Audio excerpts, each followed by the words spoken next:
Do you feel that in a time when we are more connected than ever, we are drifting away from real human connections, especially to ourselves? I do.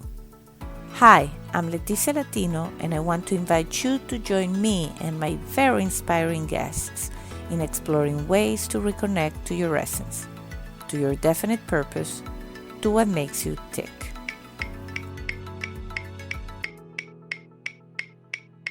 Are you ready?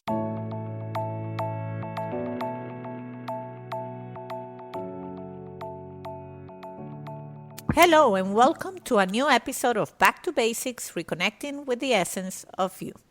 I'm beyond excited and a little bit nervous, if I must say, for this episode because I have someone of such a high caliber as a guest that I'm even looking forward to this interview.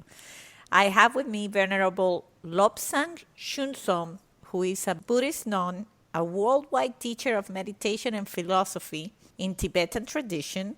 She's a founder of Limitless Health Institute, a non-profit organization that collaborates with other caring organizations in New York City to help people experience the link between their own health and happiness and how they care for others.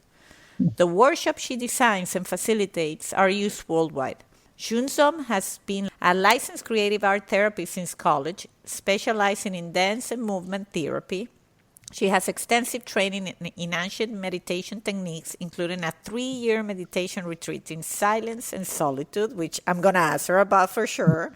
And Chunzom has degrees in movement therapy from New York University and UCLA and has provided therapeutic services in hospital settings as well as created programs to help substance abusers, incarcerated youth, and families in crisis. Well, it's such an honor, Chunzom, to have you in Back to Basics. How are you doing? Thank you for having me today. This is really, I'm looking forward to our chat today. Well, I am too, and that's why, sometimes I shorten the introduction and try to get a lot of it in the conversation, but there's so much here that I feel we can have a whole series on you in all the experiences you have lived and what you're doing. And obviously, a lot of what this podcast is about reconnecting to the essence of who we are and what makes us tick. And I'm pretty sure you know what makes you tick and you help others reconnect with the essence of who they are. So just because of that, I'm sure that the dynamics of the interview are going to be a little bit different. But, I always start wanting to get to know about the childhood of my guests, like where are you from? What can you share with us about your early years? I'm from New York City. My family, my grandparents came over as immigrants to New York City. One half came from Sicily and the other half from Ukraine. Oh, wow. Well, we'll get to that. I'm 100% Sicilian, but we'll get to that. And they moved to the same area in New York City, the Lower East Side, and happened to move into the same building. And that's how my mom and dad met, because they lived in the same building. Oh, wow. How lucky in is the Lower that? East Side of Manhattan. At the time, it was a little, Ukrainian and Sicilian, little mixed marriage at that time. They were Roman Catholics, both. And I think that was their connection, that they had the same kind of beliefs and religious backgrounds. So that brought them together more than the culture. Interesting. Yeah, it's definitely very different culture. I can attest to that. Now with the Sicilian culture. Now, is that the Sicilian, it was your mom's side or your dad's side? Sicilian is the dad's side, Okay. and Ukrainian is mom. Okay, wow, that's fascinating. And you still live in New York? I still live in the Lower East Side, although a little bit different area, closer to where NYU is, because that's when I moved on my own. And I'm actually still in the same place as I was. In many other areas, I always came back home. That is interesting. Well, that I don't know if I cannot speak for the Ukrainian side, but that's a very Sicilian thing also. You stay all your life where you were, and Yeah. it's more about the roots rather than looking where to move for a bigger house or something like that. I don't know. I feel that's how my family is anyway. Yeah, even though I had moved away several times, I lived in Spain, I lived in London, I also lived on the beach in California when I went to UCLA. Somehow the magnet to go back home to your roots just kept me coming back. I believe it. And you are from, I believe New York City is the greatest city in the world. And I've traveled also quite a bit. And, it's also heart-wrenching to know we are in the middle of the coronavirus pandemic. Uh, So I hope you're safe and your family and friends are safe. But I'm sure it's very different New York City these days. it is very different. Hmm. Yes, it's Yes, very challenging here, being one of the biggest hotspots in this coronavirus. I believe it. I believe it. So you basically are a New Yorker, and so those early years, what did you like to do as a child? What were your passions? How did you envision growing up? And if there was something that you thought, oh, this is what I'm gonna be, is that what you are, or you kind of change your trajectory a little bit? Well, I don't know. Let's see what you think. I grew up in a large family, seven of us, and I'm the youngest girl, and then we have two brothers. There's five girls, two boys. And the large community growing up in that kind of an environment, and we are all very different. But there's something that connects us all, and I believe that that came from my mom, who was an extraordinary, I call her the mother of compassion. Okay. The unconditional love that she had for her children, for the community, is something that we all learned from. Her compassion just to take care of the community beyond her family was always very, very impressive to me. How she would, just take care of the people who didn't have food in the neighborhood. We would always gather these great, do like canned food drives and stuff like that. And I think there was a moment where this kind of helping others is something that stuck with me throughout. And it encouraged me to seek more knowledge of how I can understand how people work together with people and understanding emotions and the thought process. So I got very deep in philosophy and psychology. And somehow that just wasn't enough. And since 5 years old, I was dancing, just as an activity as a child. And that up until college, I did competitions and things like that. And when I was in college studying the mind and psychology, it just wasn't enough.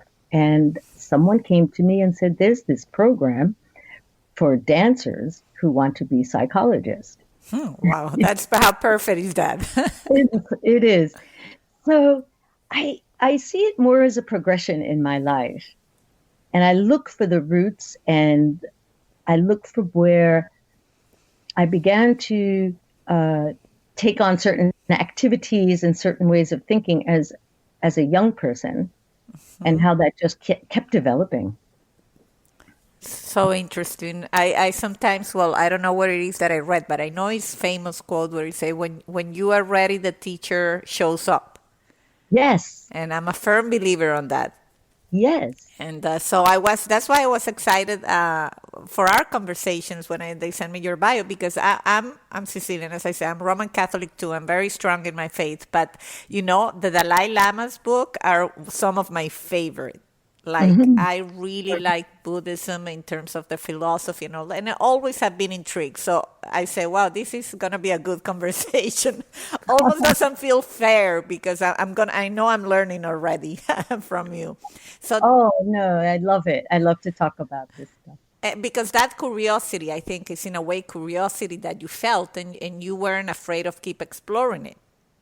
No, because that now goes back to mom.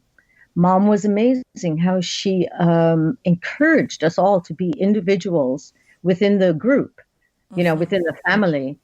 to take our own paths. And her open-mindedness was extraordinary.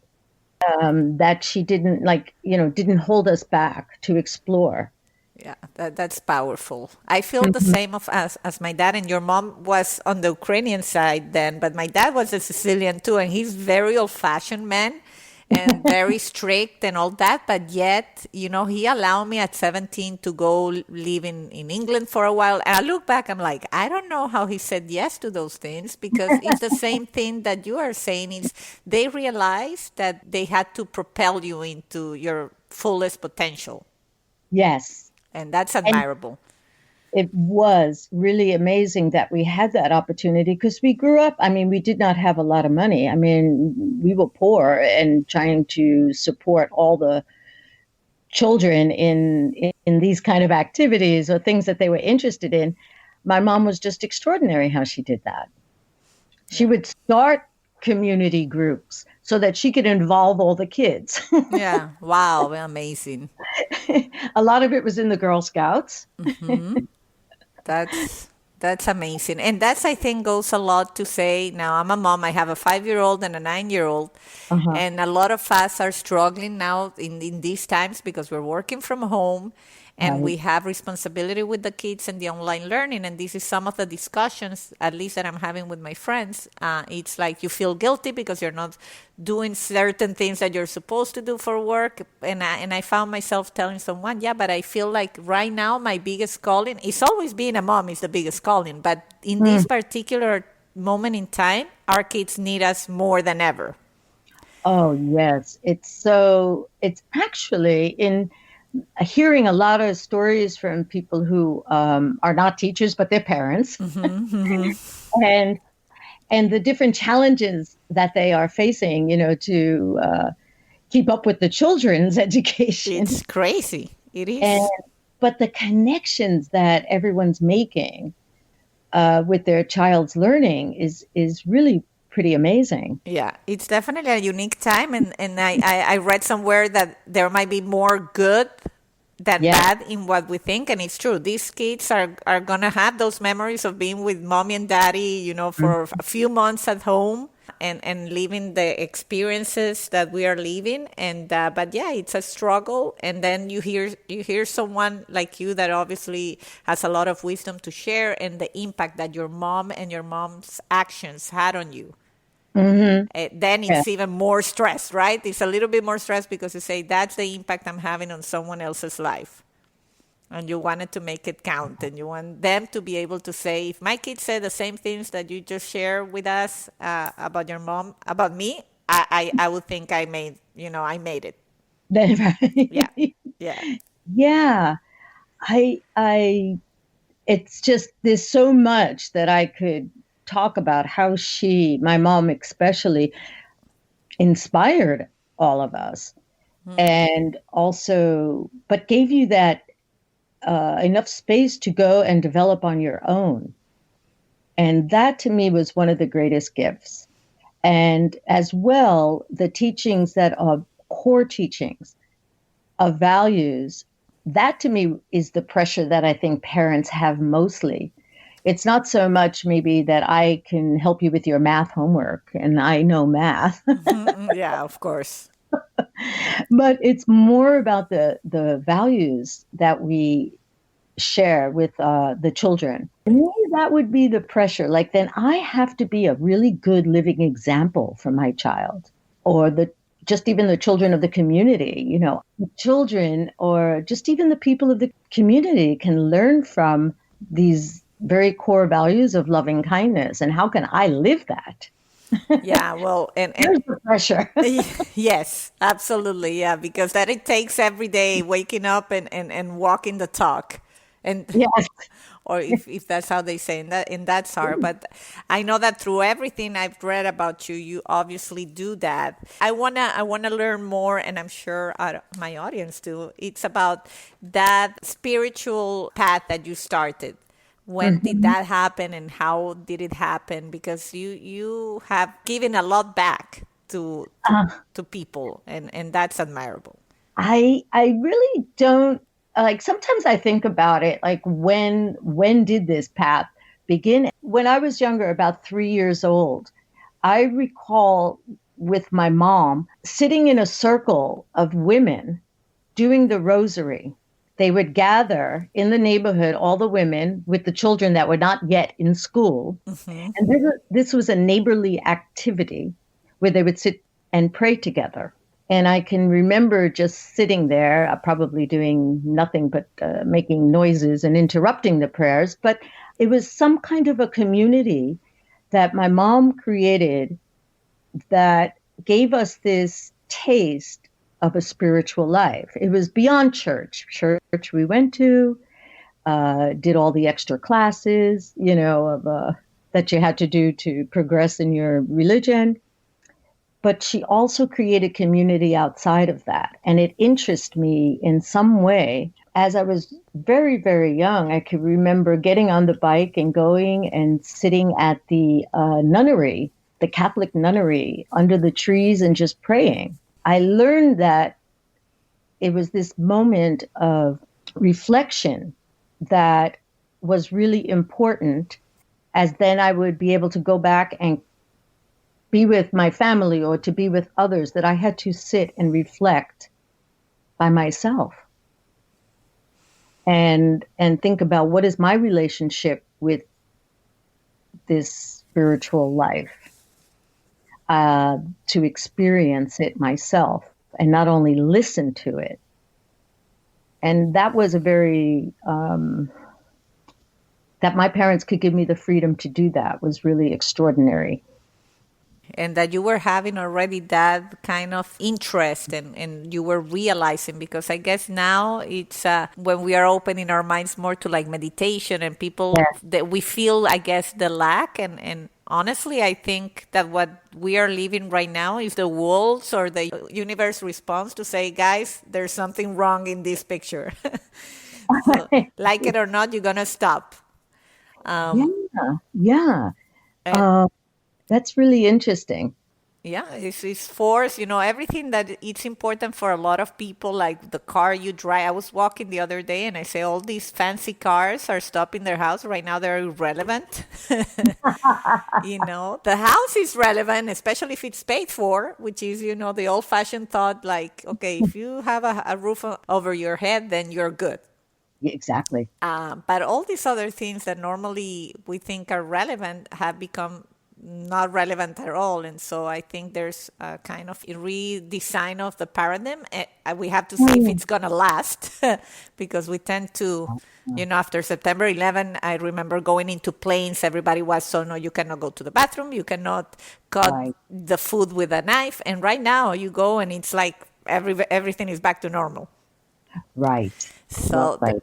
there's What so, will we take from this experience that everybody in the entire world is going through? To some degree, it is affecting every single person. yes. And what can we take from this that's going to propel us further in these, I guess, the core values that we have, because they're coming out now. When you Absolutely. strip away the outer activities, and this is something that happens in retreat, because I've done for 10 years, I did 1 month silent retreats twice a year. I Wow. did that for many years. So one in the summer, one in the winter. And then after that, and after some more training, I did 3 years silent meditation retreat in the desert. That to me blows me away. Okay, because first I'm a talker. Right. So that is hard, but I want to definitely ask you about that. That feeling of, first of all, do you feel you're a talker? Like, are you someone that somehow feels the need to talk, or so so? Um, I don't feel the need to talk in conversation necessarily. I like to sing. I like to. Well, I I think the thing is not so much the talking, but the need to to decide when is it important to say something and when is it not so important. Because talking obviously is an amazing way that we can communicate. Yeah. And so it's a blessing to be able to talk and share conversation, meaningful conversation with others. So silence, I remember the first couple of months, at least half a year, I was talking to the insects for sure. And then I realized, oh, you are still talking. Wow. It took me a while because, we are so used to speaking. Of course, I imagine. And as far as communicating to others, there are so many other ways we can communicate without talking. So the communication was important, not so much the actual speaking. That's a very strong point. I like that. And how many people more or less were you with in these retreats? I was alone. Oh, okay. There was other people in the area. They were in their own cabins and their own retreats, but I did not see them. I see. So it was an area that people were taking care of us. Anybody, to get our supplies, to get food, and stuff like that. We had caregivers that would help, and that's something really important when you do a retreat. And as we could see, that's something really important that a lot of the elderly need now. Caregivers to deliver food, to keep them connected. That's something that I didn't realize would ever come in handy. Yeah, that's not in retreat. That is true. That is true. But also going back to what is important, and I read an article or a blog rather that you wrote, and I loved it. And it's talked about how you sometimes want to be useful to someone else. And the need to make yourself useful. And now knowing, the story about how your mom was makes total sense. But still, it's like, this is now what we're called to do. We're called to, the healthcare workers, anybody that's essential. It's really putting themselves at risk for the rest. Right. And staying at home means you're saving lives. So it's really unique that we are put in a position where we have to do things for others for a change. And we have to do things for others first. Exactly. So much of our sides, especially the frontline hospital workers and some of the other essential workers that are giving us food and so on, they are putting others first. And this is something that we can learn from, because how can we do that every day? And how can we do that going forward? Do I always have to think of my needs first?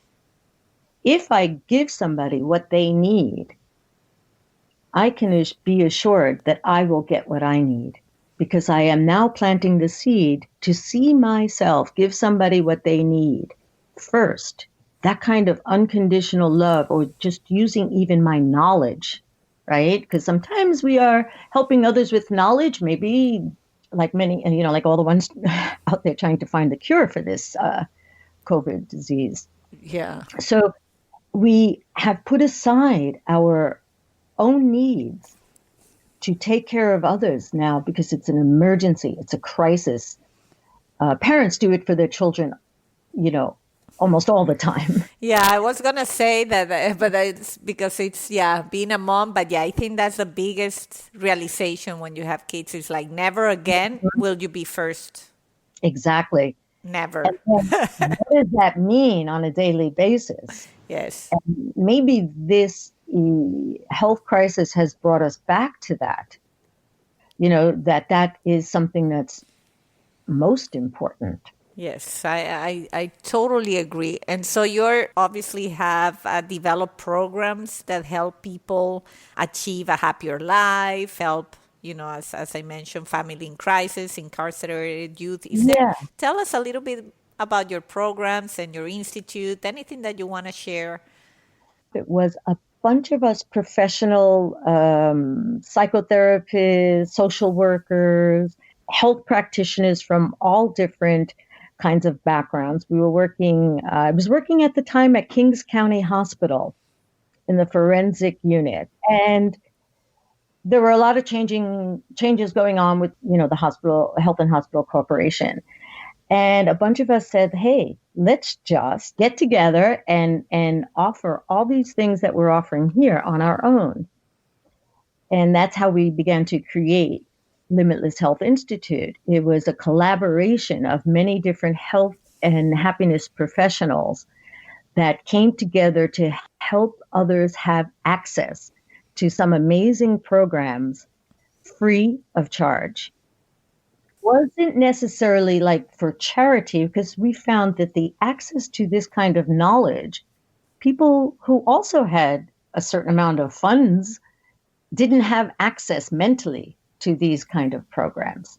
So we like to think of it, it's just increasing access to amazing health and happiness programs, no matter what your background is.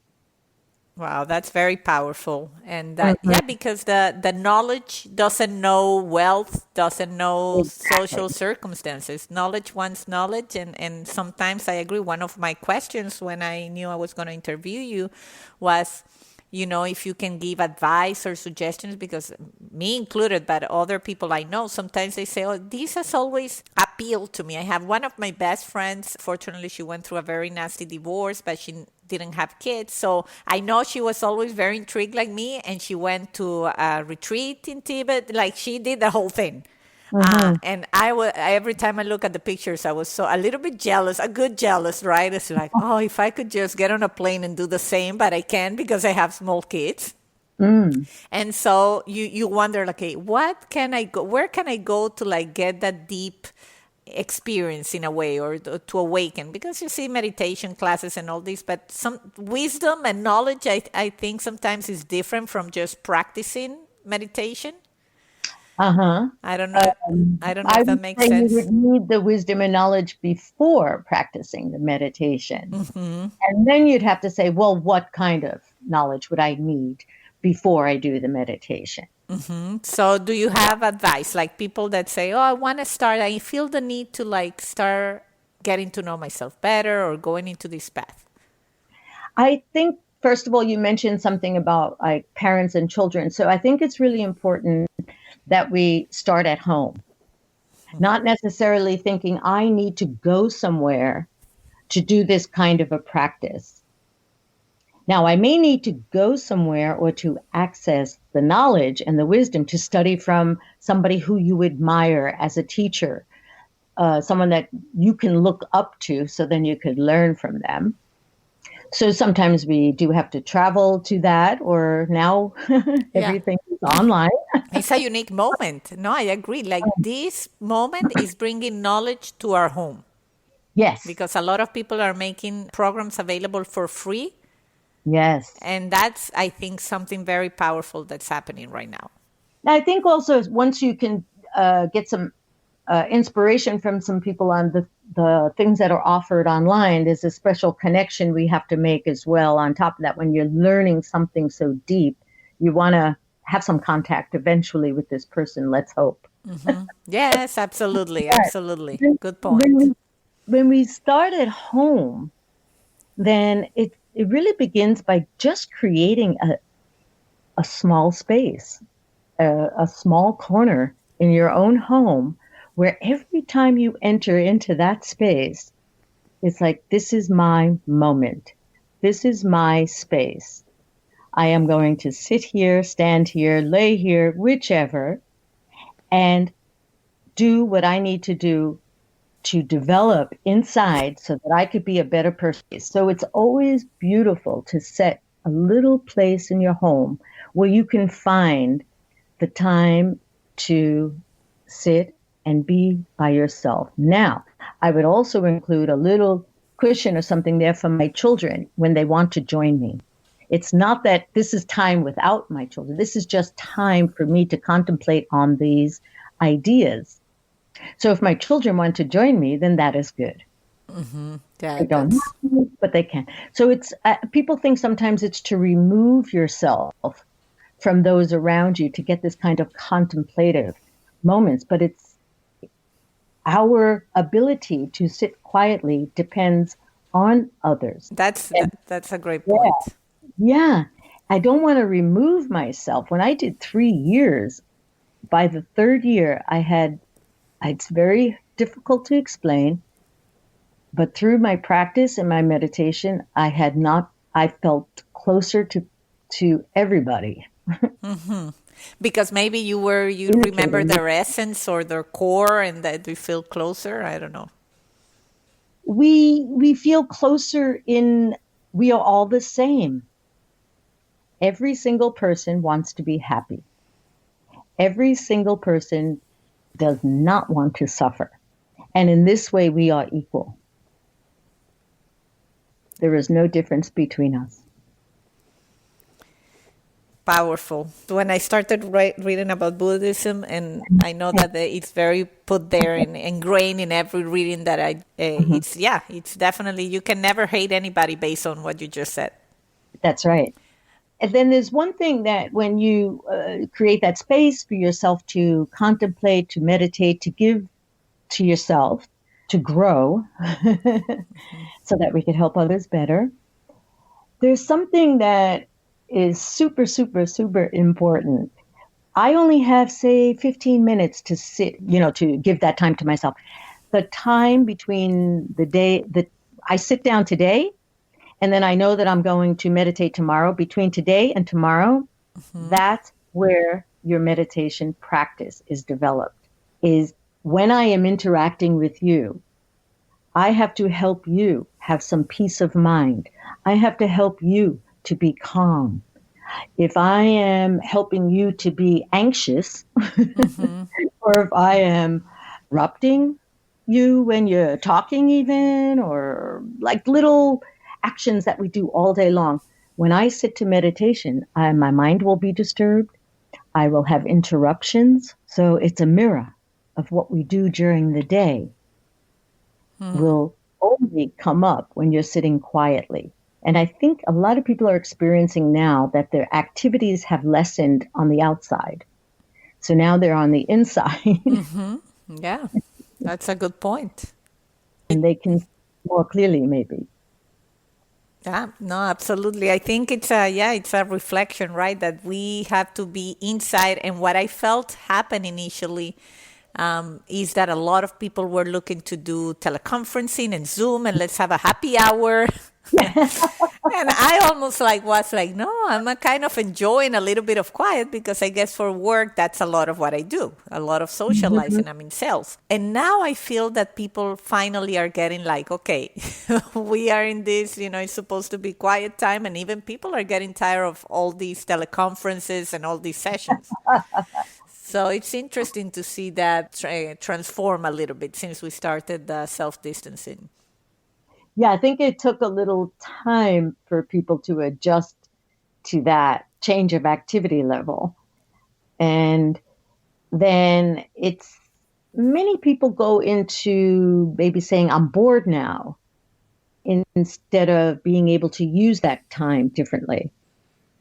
So there's something about our creative energy that's extremely important especially as we're changing the way we interact with others.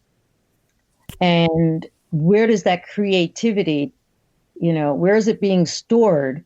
And how can I tap into my creativity on demand? I like that. That's a good marketing tagline, creativity on demand. Yeah. Yeah, I And can fear, right? That a lot of people are afraid of tapping into something they never done. hmm And I think you're right on in terms of there's a lot they could be doing, and now they have no excuse for not doing it. right. No, no, sometimes you say, I don't have time for doing this or that. And now you could be writing that book that you always been wanting to write, uh, Yeah. or doing other things. Why do we hesitate, to maybe take on that project, that something you wanted to be doing, that book you wanted to write, or, project in the house that you wanted to do? And there's obstacles to meditation that apply to life. And one of the first obstacles to even meditation is, I hate to say it, but it's called laziness. Yes, yes, I'm with you. At the core of laziness is our doubt and our fear.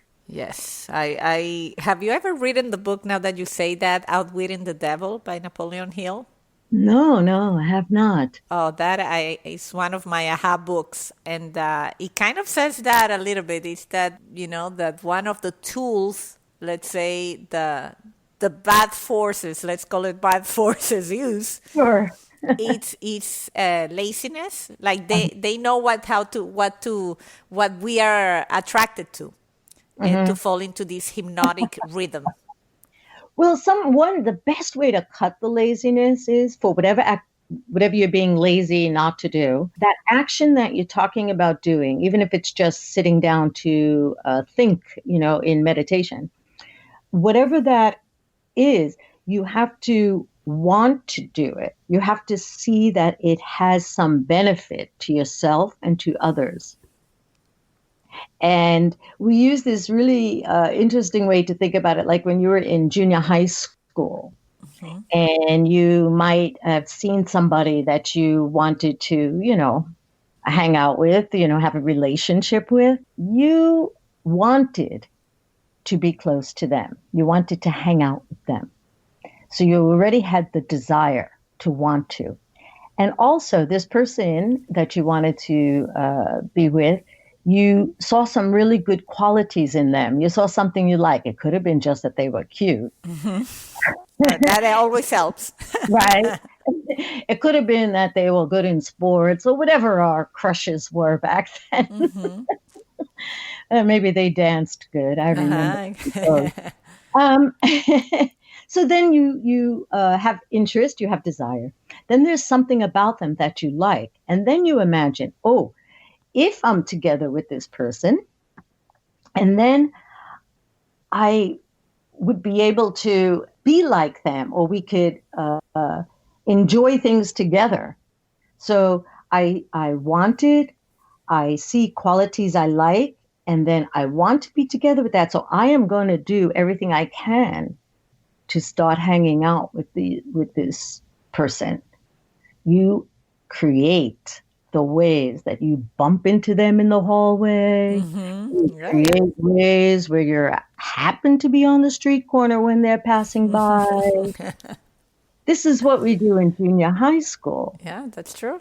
And these are the qualities that we have to think about, these steps, before we take the action that we want to do. I want it. I see something that I like about him. I want to be like that. And I also see how it can benefit my life. And we're doing it all the time with everything. We'll do it with a meal of food. Yeah. Yes. Then why can't we do it with the bigger projects in our lives? It's the same kind of process that we go through in our thinking and in our actions. Well, I cannot agree more. That's one of the reasons why I decided to put out this podcast, because by no means I was into any of this, or into this industry. But I do feel, and I always tell people, I cannot get credit because I'm normally someone that gets it done. If I want, let me do a podcast, and my husband was looking at me like, "What did she drink? Like she's seriously crazy," and and then I ended up doing the podcast, and but I normally don't struggle with that portion. Mm-hmm. Like I do it. So sometimes I tell people I cannot take credit because it's not like I'm suffering or really going out of my way to make it happen. So I feel sometimes that Well, it's not fair, but I well, know, you are helping people yes, that do this is, because yes. this is why it comes at ease for you. Yeah, I know Because I can you are inspire. doing. Yeah, it's really amazing. Yeah, and that's why I took it, because I know even before the podcast, I would talk to someone. Well, I always joke. I met my husband on Match.com, Uh-huh. and after that happened, and it happened 14 years ago when online dating was very, new. And people that has met my husband, they say, "Oh my God, you're perfect for each other." And he's, not for nothing, he's a good-looking guy, engineer. Like honestly, he's like perfect. and So and great.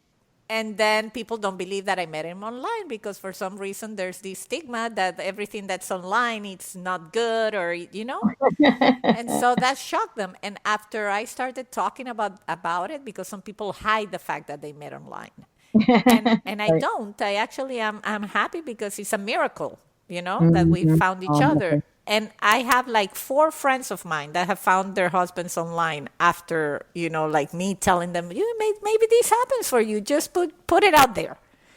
So there's a joke that we tell, like if you go online Uh-huh.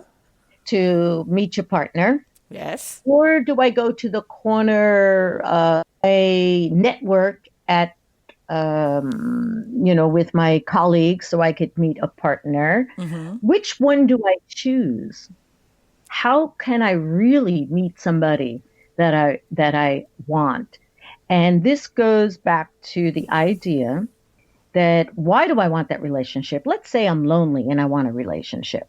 So then if I help other lonely people in the world, then I am seeing people who are lonely get company. Then now I will have developed the perception for myself to see me having getting someone who could keep me company. So if I want a relationship, then it doesn't matter if I go online or to the restaurant or to the networking party. It all depends on me giving someone company and helping somebody who is lonely having a companion. And then I will find my companion. This is what we call planting seeds. Number one, what is it that I want?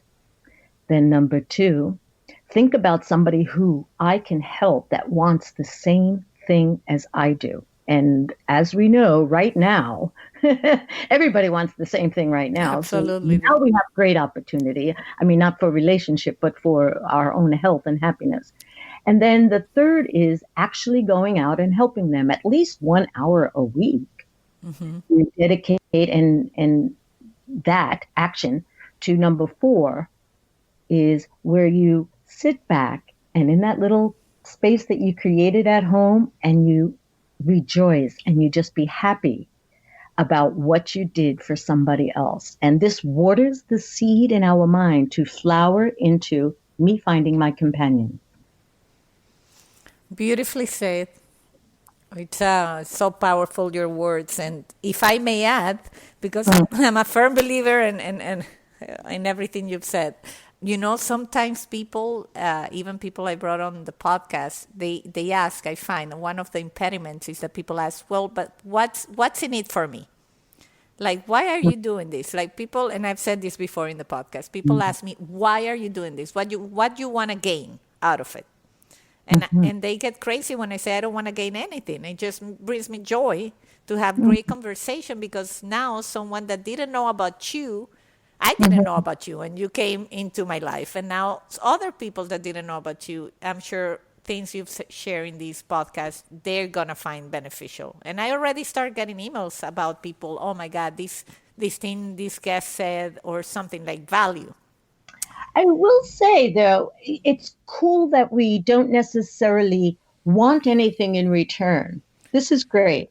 But when we talk about me taking an action, like helping someone who's lonely, I am going to meet somebody who helps me not to be lonely.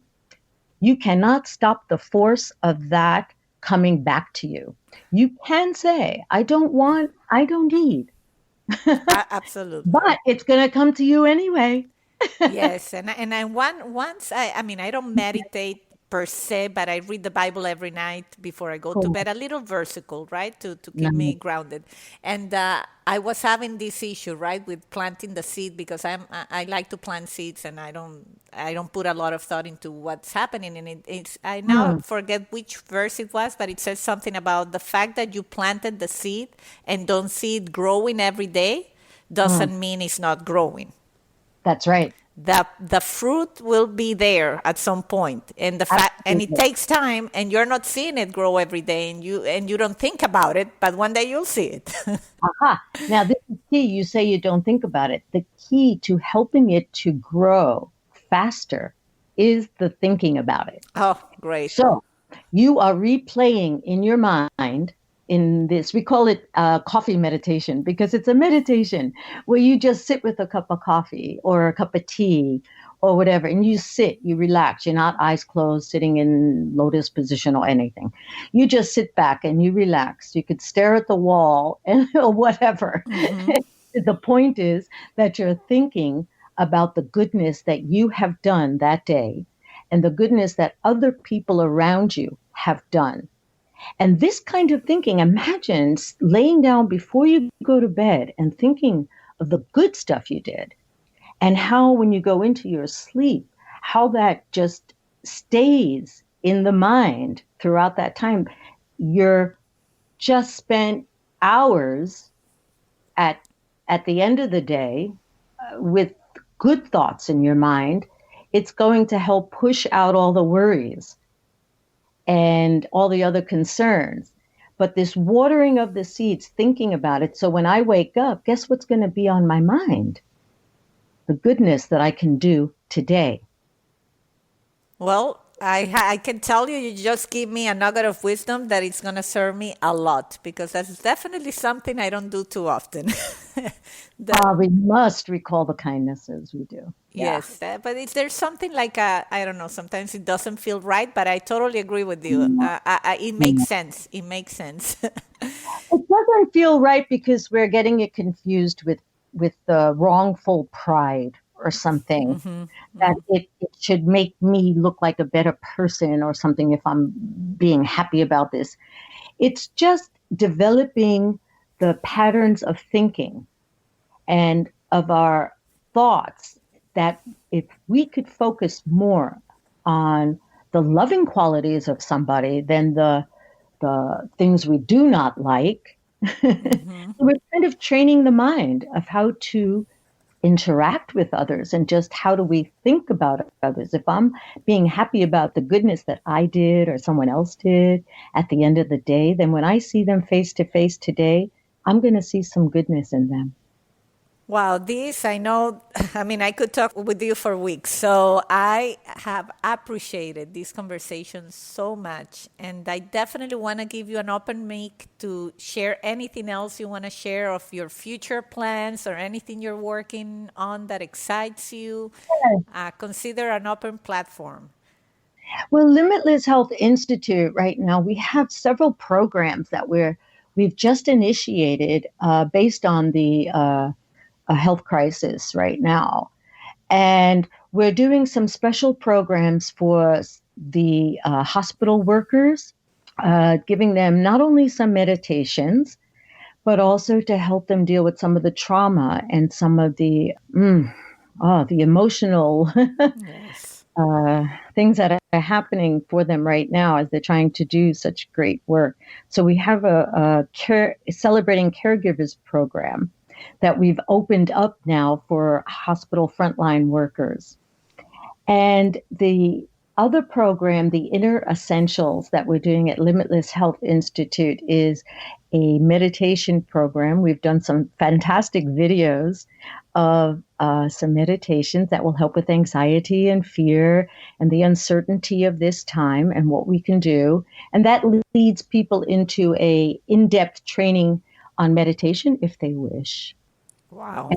And then we're hoping we do this beautiful song connects us in the high schools with students that help manage behaviors and for kids to express themselves through music, poetry, and theater. We're developing something online for the summer youth, for the youth here in New York City, because they have shut down most of the summer programs now Yes. Yes. to keep the social distancing. So we're developing that as an online course for the summer. And we have some community centers that are interested. And that's just our new programs now. That sounds like something that is going to help everybody move forward. And definitely consider me an ambassador. I'm going to be promoting your institute a lot. And I'm going to be putting all your links on the show notes when the podcast airs. So everybody listening out there, make sure you check that out because the links will be there for you to access it at any time. And those meditations are right on the website and they're free. And you just click on and you use them. It's very easy. Awesome. Well, by the way. Chunzom, you have an open invitation for this podcast. Anytime we can do a session only on your mom because I'm curious to. I was Oh, like, I would love to learn more about her. oh, I would love to do something on my mom. She was Well, extraordinary. we definitely then will do it. I think a lot of women out there will be equally inspired, women and men. But I think the importance of the mother figure, and it's sometimes disregarded. And I think it's a great moment to bring it up to be relevant. Yes, my mom, when I decided to become ordained as a Buddhist nun, and since I came from a matriarch of a family, because it was all about women. Yes, My brothers didn't count. Uh, I like that. I came from the Sicilian side of things. yeah, yeah. And then when I told my mom that, she said to me, being such a mother, she says, "Oh, okay.